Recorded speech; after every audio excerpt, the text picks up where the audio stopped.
আমি একজন শিক্ষক, সব সময় ব্যস্ততায় সময় কাটে। তো এর মধ্যে দীর্ঘ ঈদের ছুটিতে পরিবার নিয়ে সময় কাটাতে অনেক বেশি ভালো লাগে। তার মধ্যে আজকে পাহাড়পুর বৌদ্ধবিহারে ঘুরতে আসছি এবং আমি আমার পরিবার এবং আমার খালা এবং খালাতো বোন, খালাতো ভাই এবং আমার দুলা ভাই সবাই মিলে ঘুরতে আসছি।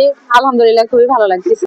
অনেক বেশি দুশ্চিন্তা কাজ করেছিল, কারণ আমরা আগে থেকেই প্ল্যান ছিল যে আমরা পাহাড়পুরে ঘুরতে আসব, কিন্তু হঠাৎ করে কালকে সারা রাত বৃষ্টি, আর বৃষ্টির ধরন এমন ছিল, টিপ টিপ করে বৃষ্টি হচ্ছিল। ভাবলাম আজকে আমাদের ঘোরাটা মনে হয় ব্যর্থ হয়ে যাবে। কারণ আলহামদুলিল্লাহ সকালে ওয়েদার এত ভালো যে রোদও ছিল না, আমরা সারাদিন ঘুরছি কিন্তু কোনো ক্লান্তি ছিল না। আলহামদুলিল্লাহ খুবই ভালো লাগতেছে।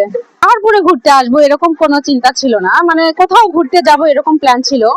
তো হুট করে আজকে সকালেই সিদ্ধান্ত হলো, আমার খালাতো বোন ছোট তামান্না তামান্না বললে আপু আমরা পাহাড়পুরে যাব। তো ঠিক আছে, যেই বলা এই কাজ, সঙ্গে সঙ্গে রেডি হয়ে আমরা চলে আসছি। না, এটা দিয়ে আমার 4 থেকে 5 বার আসছি আমি। বারবার আসছি বন্ধু বান্ধবদেরকে নিয়ে।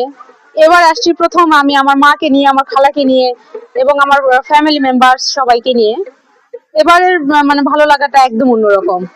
আমাদের সঙ্গে ছিল একদম ছোট পিচ্চি নুজাইফা। ও সবচেয়ে বেশি আমার মনে হয় যে বেশি খুশি হয়েছে, কারণ ও কখনো বাড়ি থেকে বের হয়ে এরকম ঘোরাঘুরি করতো না। তা আজকে মনে হয় যে ও সবার চাইতে, আমাদের টিমে যতগুলো আছে সব চাইতে মনে হয় নুজাইফাই বেশি খুশি। আবহাওয়া হালকাতে আরো আমাদের মনটা বিনোদন প্রিয় হয়ে উঠেছিল যে না, এই আবহাওয়াতে ঘোরা যায়। রোদও নেই, আবার বৃষ্টিও আজকে হচ্ছে না। কালকে রাতে বৃষ্টি হওয়াতে আজকে আবহাওয়াটা অনেক বেশি ঠান্ডা ছিল।